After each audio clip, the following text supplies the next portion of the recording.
Para quem não me conhece, meu nome é Ricardo, hoje trabalho na Engagement, sou coordenador de projeto. Preparei um tema aqui para a gente bater um papo, mais um passo a passo de como a gente fez para chegar ao desenvolvimento do nosso projeto, né? Então eu preparei um material bem, na minha opinião, rico assim, em questão de como tirar do papel, tirar a ideia da sua cabeça e executar. Como é que foi os passos que a gente realizou, né? Como é que a gente caminhou nesse projeto para a gente chegar onde chegou, né? Meu nome é Ricardo, sou casado, sou pai, 2 crianças, trabalho na Engagement. Venho de uma caminhada bastante na parte comercial, já fui vendedor, trabalhei bastante também na área de marketing digital e é o que me deu um pouco de sustento para vir para cá. Aqui estão minhas redes sociais, LinkedIn, Facebook, se quiser me mandar um e-mail, WhatsApp, tirar alguma dúvida, no site da Engagement, caso vocês queiram dar uma olhada. Hoje eu vou falar um pouquinho do sumário, tá? A concepção da nossa ideia, como é que eu fiz a validação dela no mercado, né? Tirando a ideia do papel e realizando, mapeando funcionalidades, a parte de transição do que a gente precisa mesmo tirar do papel e fazer, estabelecendo uma comunicação ativa entre os idealizadores e desenvolvedores, e a parte mais reflexiva, ouça, analise, mude e refaça, para a gente não ficar estagnado e achar que a gente é dono da razão, dono da verdade.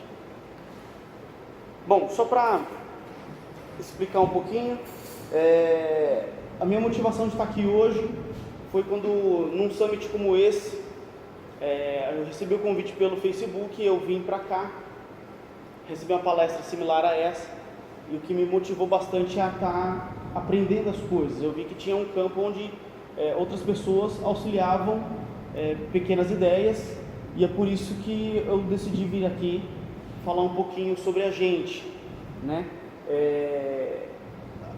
Da mesma forma que a gente foi beneficiado com mentoria, com a parte do espaço físico em relação ao que eu compartilhado, da gente aprender como é que faz a parte de consultoria. Então, da mesma forma que eu fui beneficiado, eu gostaria de compartilhar com vocês, né?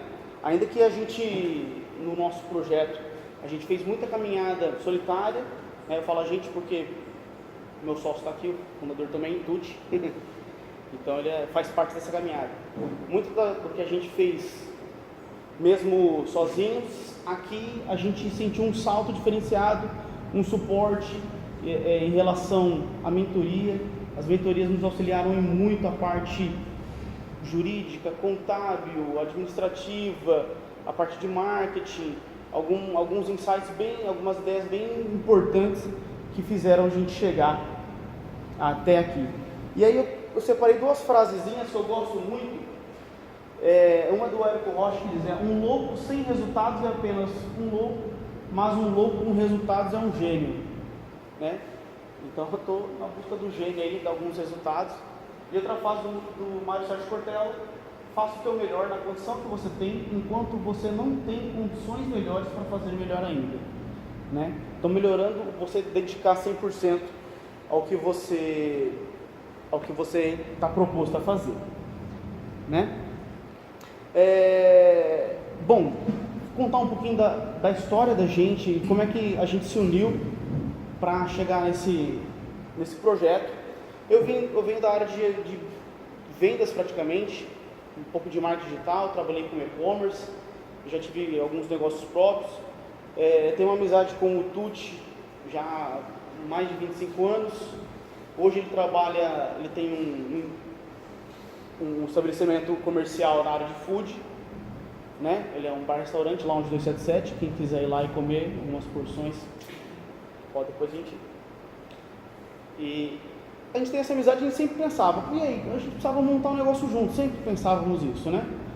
Então a gente...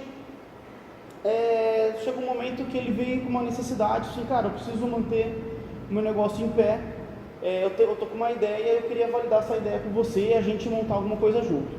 Então a gente foi concebendo a ideia a partir daí, né? Fomos validando algumas coisas, as ideias foram surgindo, a gente foi fazendo bate-papos, até que a gente começou o projeto, né? A gente sempre pensou em ter alguma coisa que fosse consistente, que fosse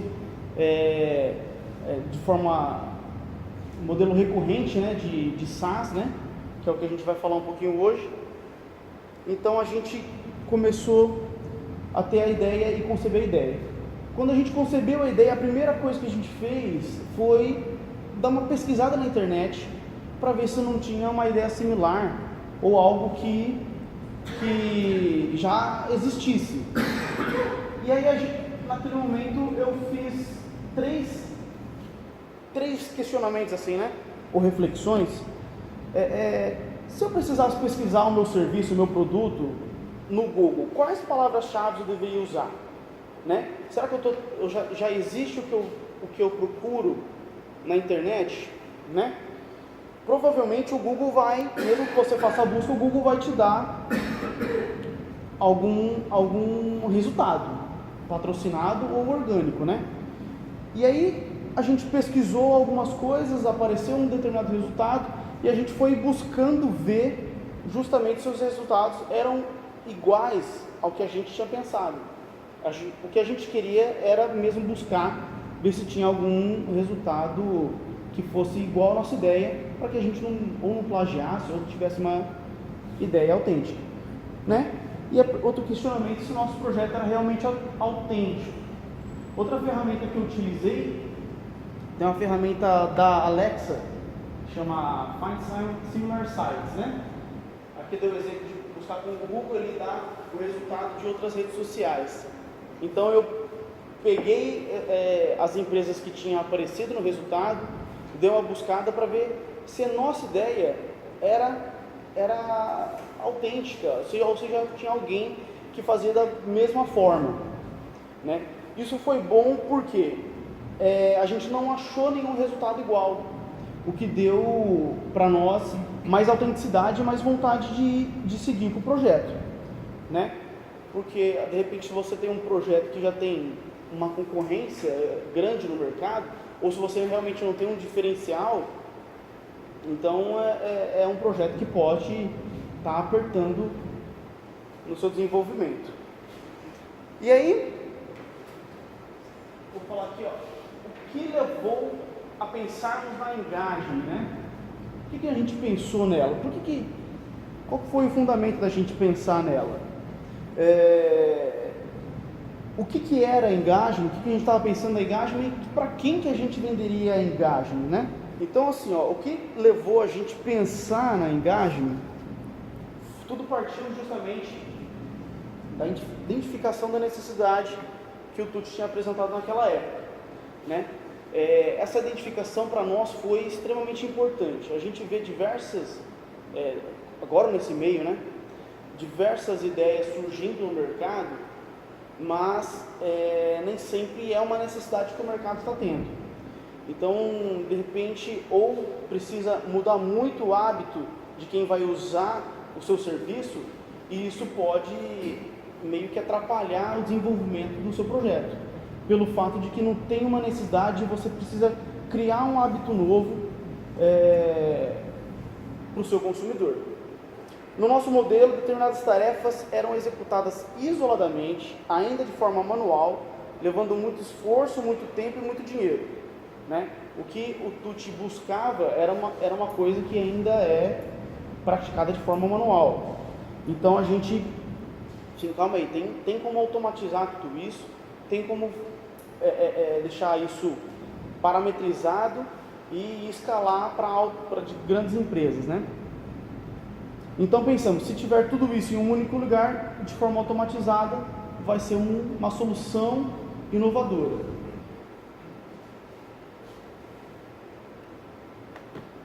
O que é a engagement, né? Na concepção da nossa ideia, né? Aliás, um detalhe importante, quando a gente vai fazer um evento de lançamento da engagement, que a gente vai dar todos os detalhes da ferramenta, tá? Então hoje eu vou estar mais explicando por que a gente chegou até aqui e de que forma que a gente fez. Na concepção da nossa ideia, né, nós estruturamos o que deveria ser o nosso negócio. Então, listamos as seguintes condições.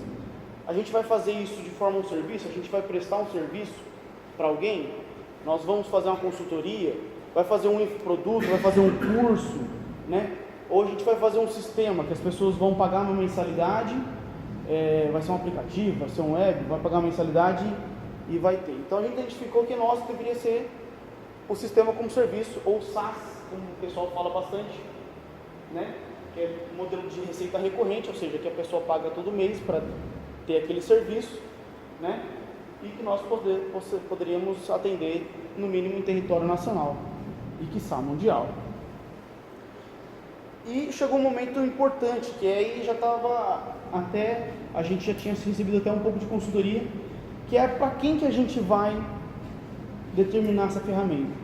A nossa ferramenta, sem dúvida, pode atender, além do nosso público-alvo, que é bares, restaurantes e lanchonetes, a parte de food, ela dá para atender outros mercados, mas aí a gente perde autenticidade, perde autoridade na hora de fazer a coisa acontecer. Então olha aqui, muitas ideias chegam no mercado e não tem aceitação por falta de necessidade do mercado. Então nós resolvemos atender essa demanda para determinado nicho de mercado. O que a gente decidiu fazer é que a gente fosse xerife do nicho. Isso seria extremamente importante para a gente ter autoridade, para a gente ser referência, ter reconhecimento. Poxa, para bar, restaurante, lanchonete, pode contar com o engajamento que eles vão ter o serviço que vocês precisam. E aí, o que a gente começou a pensar muito também era para quem que seria vender, além do nicho, qual que era o tamanho do nicho, né? Eu já vi alguns casos, algumas histórias também, né? Há nichos muito grandes e extremamente estreitos, né? Então, vamos dar um exemplo. Se a gente vai no nicho de vestuário, bom, roupa todos usam, né? Pelo menos aqui está todo mundo vestido, né? Então, assim, desse público total, quantos que vendem roupas, né? Se a gente fechar um nicho apenas para atender vendedores, se a gente acabar fechando um nicho que, além dos vendedores, a gente vai fechar para os fabricantes de roupas. Fabricantes de roupas têm muito menos do que vendedores de roupas, né? Se a gente fechar ainda um nicho para fabricantes de tecidos, que vai ser um nicho ainda menor do que fabricantes de roupas. Então a gente se atentou a buscar um nicho, mas não fechar um nicho tão apertado, deixar tão estreito, para justamente não ter um problema de conseguir clientes ou alavancar o negócio em alta escala, né? Só para ter uma ideia, se você desenvolve um produto para uma prefeitura, no Brasil você vai ter no máximo 5.570 municípios. E se você decidir falar assim, não, meu produto vai rodar bem se o município tiver mais de 100 mil habitantes, apenas 317 municípios no Brasil teria. Então, assim, você fecha muito o funil dos seus clientes a ponto de apertar a sua empresa. Isso foi um fator importante que a gente decidiu fazer no caminho também. Um outro ponto, determinada etapa do nosso projeto, a gente queria validar, na verdade eu queria validar, né? Sua startup precisa solucionar algum problema real, algum problema fundamental, de maneira que o usuário passe a se apaixonar pela solução, né? Quem já não usou pelo menos um desses serviços aqui? O Waze ainda que é de graça, mas alguém banca ele, né? Mas o iFood eu já pedi algumas vezes, o Uber eu utilizo com uma certa frequência, né? Então o que acontece? Não era duvidando da ideia, da necessidade que o Tuti tinha naquela época, mas eu falei assim, cara, eu sempre trabalhei com vendas e já trabalhei com produtos excelentes e trabalhei com produtos complicados. E quando tinha um produto complicado para vender, aquilo deixava exaustivo, né, como vendedor. Não duvidando da capacidade da ideia, mas eu fiz o seguinte, botei tudo no papel, um A4, um sulfite, imprimir as funções que nós teríamos, né? E fomos nas lojas, fomos cerca de 10 a 12 lojas. Nas 4 primeiras a gente ficou muito animada já. A gente foi conversando com os donos, tem o fulano de tal que é amigo, tem não sei o que lá. A gente foi apresentar nossa ideia sem ter nada construído. Não tinha nem domínio ainda comprado, né? Então assim, foi um papel fundamental que a gente teve, que a gente decidiu ter, para saber se nosso produto era de fato aceitável, se era fácil de vender e se ele tinha aceitação no mercado. Então a gente pegou, olha, nosso produto vai fazer assim, assim, assado, ele vai fazer isso, quando você tal, vai gerenciar, e a gente foi fazendo as funções e de quem a gente visitou, nós não tivemos nenhuma negativa. Isso deu um gás muito grande no projeto, porque a gente queria saber, eu pelo menos gostaria de saber se era necessário aquilo que a gente estava fazendo, para a gente ter motivação de fazer. E falou assim, cara, a gente está perdendo dinheiro e não está pronto ainda, né? E foi tão um momento conturbado que eu queria fazer tudo, eu queria vender, eu ligava, mas deu certo. Esse tempo, talvez não esteja exatamente assim, tá? Mas foi aproximadamente assim, né? Da concepção da ideia, da formatação, a gente definir para quem que validar a ideia no mercado, foi aproximadamente esse tempo, né? Eu falei rapidinho, levei coisa de 10 minutinhos para falar sobre tudo isso, mas isso decorreu em alguns meses, né? Então isso foi essencial para a gente entender essa questão aqui. Muito bem. Então, hora de pôr a mão na massa, né? Você já sabe exatamente tudo o que precisa, afinal, você já sabe se tem uma ideia interessante, se ela não é um plágio de alguém, se ela tem necessidade no mercado. Então, só precisa pôr na mão dos desenvolvedores e ficar milionário, né? Ainda não é a hora da gente fazer isso.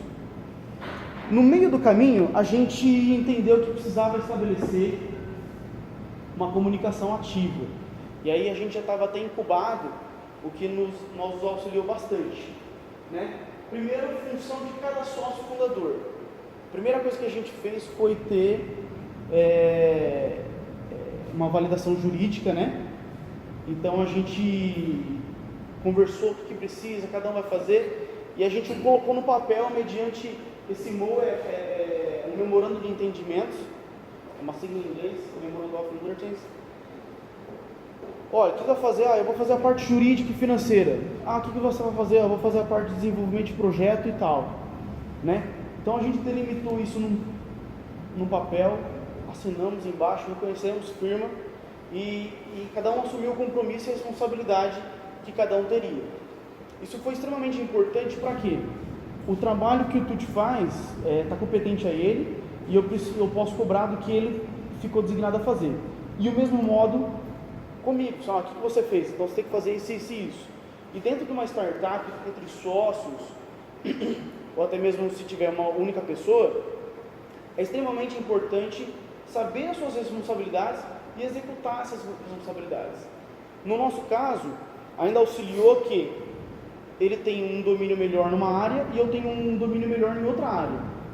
Então, eu peguei aquilo, o que eu mais gosto de fazer, que eu tenho mais habilidade, e ele pegou o que ele tem mais habilidade e mais prazer em fazer.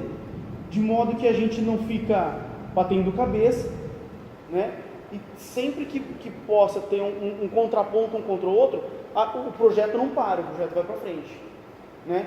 Às vezes você fazer isso sozinho é que nem assoviar e chupar cana, não dá, né? Eu já tive outros 2 negócios que eram e-commerce, e lá eu era o cara que eu era o estoquista, eu era o atendente no telefone ou nos e-mails, eu era o cara que descarregava o caminhão, eu fazia tudo na empresa, o cara que ia no contador, fazia compras, vendia. E o que acontecia é o seguinte: se você acumula diversas funções, nada dá certo, né? Você não faz bem nenhuma delas. Agora, quando você fecha o funil e você deixa uma função mais exata do que você gosta de fazer, você, além de fazer com mais prazer, você tem muito mais eficiência naquilo que você está desenvolvendo. Outra parte também, comunicação, comunicando-se com desenvolvedores, foi uma parte importante que a gente também desenvolveu aqui, comunicando-se também entre nós e deliberando tarefas. Comunicando-se com desenvolvedores. A gente teve uma experiência com um outro desenvolvedor que talvez nós não sabíamos muito bem como passar as tarefas para ele, né? Apesar de estar aprendendo, de estar buscando informação, a gente não vem pronto, né? A não ser que você faça um curso especializado nisso e depois atue. Mas nós, como acabamos fazendo da forma mais na unha, né, vamos dizer, a gente foi aprendendo. Então, quando a gente chegava de frente para o nosso desenvolvedor, e a gente falou assim, cara, tem que ter essa função, isso aqui tem que fazer aquilo, quando o cliente clicar nesse botão tem que fazer aquilo, e a gente foi dando várias ideias, explicando o projeto, e quando a gente explicava o projeto, era muito bacana. Então a visão do idealizador do projeto era assim, ó, era assim que nós tínhamos a visão do nosso negócio, e a gente apresentava isso de forma, nossa, coisa mais bacana, né? O idealizador, ele vai enxergar o que é o seu projeto, né? O que ele vai fazer e para que ele serve, né? Entre outras informações e tudo mais. Mas o idealizador, ele tem uma visão de como acontece. E aí, muitas das vezes a gente vê uma má comunicação, né? Sem documentar, sem ter ferramentas para isso, sem estruturar como é que vai fazer essa comunicação, sem ter uma cadência de como que vai entregar as tarefas e tudo mais, né? Sem organização. Então, quando a gente chegou para o desenvolvedor, falou assim, ó, faz isso, faz aquilo outro, a gente apresentou isso aqui, ó, um emaranhado de bagunça, né? Uma função toda bagunçada, a gente não sabia muito bem. Então, parte do nosso projeto, em determinado tempo, falou assim, ó, vocês precisam estruturar o projeto de vocês precisam ter uma planta, é como uma construção de uma residência, tem que ter a planta, tem que saber cada alicerce e tudo mais, né? Então a gente aprendeu a mapear as funcionalidades e definir cada função do sistema, né? Que é o alicerce mesmo. Então a gente foi dando nome em cada questão. Isso vai ter um nome, e esse aqui vai ter outro nome. A gente ainda procurou ter nomes em português das funções, que é bem popular. Isso foi primordial para facilitar o entendimento de como é que vai ser o comportamento do nosso cliente dentro do nosso sistema, né? Algumas ferramentas que eu utilizei para fazer esse mapeamento total, 3 ferramentas. O MindMeister, ele tem uma versão free, você consegue criar 3 mapas mentais, é uma ferramenta de mapa mental. Então, por exemplo, vai ter uma função, a função é enviar um e-mail, aí você coloca a funçãozinha lá que vai estar ligada, cada etapa que vai acontecer. Isso é importante, a gente inclusive imprimiu ele numa A0, né, que é uma sulfite gigantona. Isso facilitou para a gente saber para onde vai, o que está conectado em cada coisa. Outra ferramenta é o Reflow, ele faz documentação, e aí é legal para mostrar para o desenvolvedor, porque vai ter o ator, quando o operador do sistema clicar em login, ele deve ser redirecionado para a página de login, preencher e-mail, usuário e senha, né? Após preencher, se ele não tiver senha, redirecionar ele para uma página de cadastro. Então, o Reflow é uma ferramenta de diagramas que vai documentar certinho cada ação do seu sistema. E outra parte também é o Wireframe, que eu utilizo um pouco menos ele, porque eu faço de outra forma, mas ele é uma ferramenta grátis que você vai desenhar a tela. Desenhar a tela é um fator extremamente importante, porque se a gente não desenhar nem primeiramente no papel e não mostrar para o desenvolvedor, ele vai ter uma certa ideia, mas ele vai fazer da forma que ele entende. E se você quer ter um projeto mais com a sua cara, e como no caso o Tuti já é do ramo, sabe como que vai lidar, como que o operador vai trabalhar com o seu sistema, é importantíssimo você desenhar a tela e apresentar como é que ela vai estar para o seu desenvolvedor. Então aqui o seu desenvolvedor sabe o mapa para onde seguir, né? O mapa mental, a documentação de que cada funçãozinha precisa ter e o desenho da tela. Isso otimiza o tempo e muito, né? Enquanto a gente não utilizava essas ferramentas, a gente desgastava um tempo gigantesco, certo? Deixa eu prosseguir aqui. Outra coisa importantíssima, nós entendemos que nós precisávamos definir um produto mínimo viável, né? Que é o MVP. Definir um produto mínimo viável deve ser o fundamento antes mesmo de começar a produção do seu serviço, né? Com o decorrer do projeto, várias ideias vêm surgindo. E se você não pautar o que deve ser feito agora e o que deve ser colocado em espera, pode embargar todo o andamento da startup. Então a gente delimitou o que vai ser o produto mínimo viável, né? A gente usou outra ferramenta que é o Trello. Então tudo que está em execução está lá no Trello e tem uma aba lá só de ideias, está gigantesca já. Então assim, vamos fazer isso, não. Põe lá a ideia, o que é para executar agora, executa agora, e o que é para executar posteriormente, executa depois. Outra parte importante que a gente aprendeu aqui é justamente na parte de deliberar tarefas. Após estabelecer a comunicação ativa em sua startup, seu desenvolvedor vai saber analisar a forma como ele vai ser desenvolvida, né? Vai ser construído. Quais regras de negócio deve ter, como o usuário vai se comportar em seu sistema. Então nós utilizamos essas ferramentas para dar um norte para o nosso desenvolvedor. Outra parte bacana, a visão do desenvolvedor é o que? A parte de raciocínio lógico, a visão lógica do seu sistema, como ele vai fazer, quais são as regras de negócio. A visão que o seu desenvolvedor tem do seu sistema é similar a isso aqui, ó. A função 1, a função 2, aquilo constrói aquilo, vai dar o banco de dados, né? Precisa enviar um e-mail, precisa fazer as regrinhas. Então o desenvolvedor vai pensando o como fazer.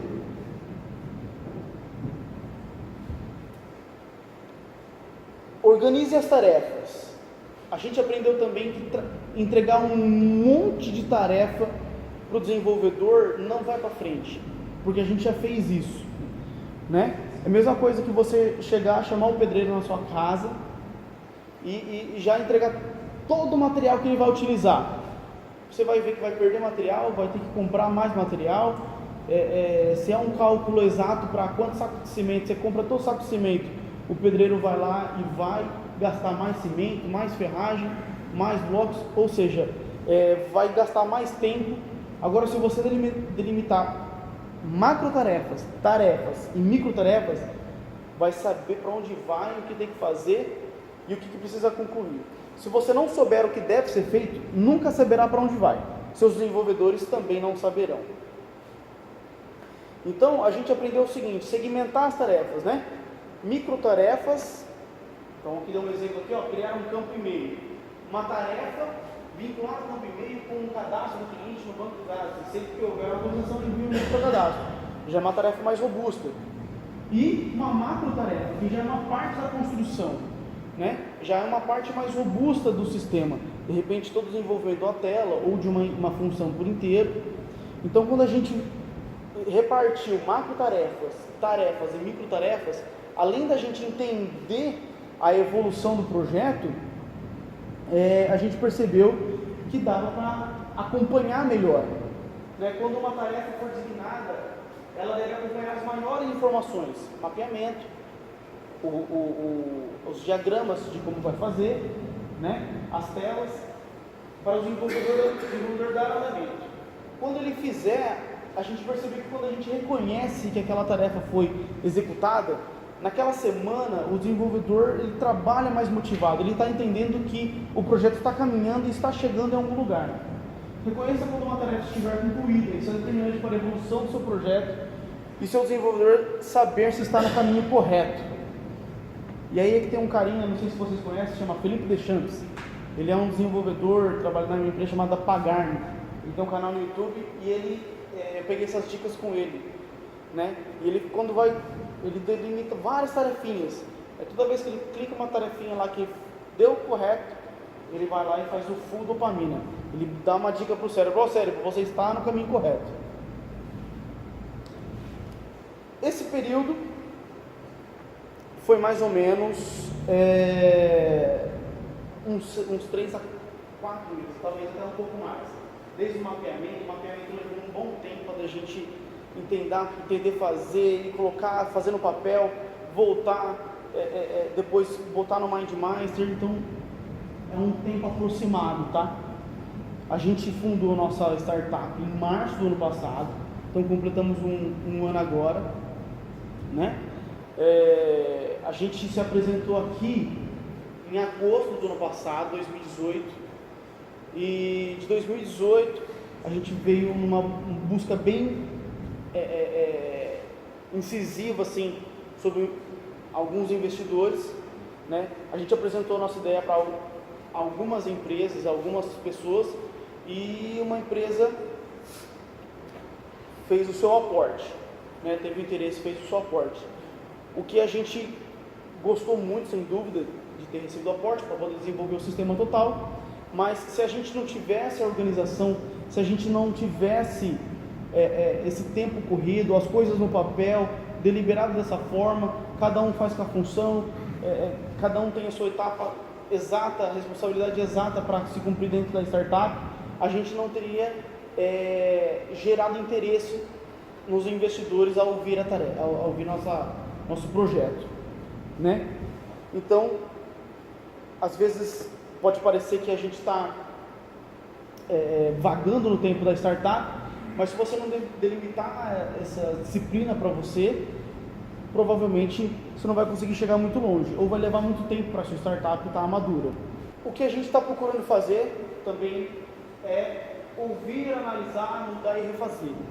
A gente não tem, tanto eu quanto o Tuti, a gente não tem essa vaidade de saber que nós somos os donos da razão. Então, sempre que tem uma ideia nova, a gente dá uma contestada para ver se é validado, né? Mas a gente ouve, e se for uma situação que a gente precisa aprimorar, a gente vai lá e aprimora. Então, a gente ouve bem, a gente analisa o que precisa analisar. Já mudamos parte da nossa startup, grande parte sim, a não ser os fundamentos dela, mas de como fazer cada etapazinha, a gente mudou e refizemos muita coisa. Pessoal, esse aqui falei bem rápido, mas na verdade falei aí durante 40 minutos, tem um rapaz, tem que partir já. Mas essa ideia da nossa startup, a forma como que a gente realizou nossa startup, em breve a gente vai estar fazendo o lançamento da nossa ferramenta, então a gente vai apresentar as funções mais exatas, vai trazer um público mais da parte de food mesmo. A gente vai fazer um evento mais específico, cujo vai ter a apresentação do sistema mesmo. Hoje, como eu recebi de graça todas as palestras que eu vim, de como pensar, de como organizar a parte jurídica, a gente recebeu o estudo de graça, eu me senti muito motivado a vir aqui e também contribuir com isso, foi o que me motivou aqui, né? Então é isso, eu agradeço a todos, muito obrigado.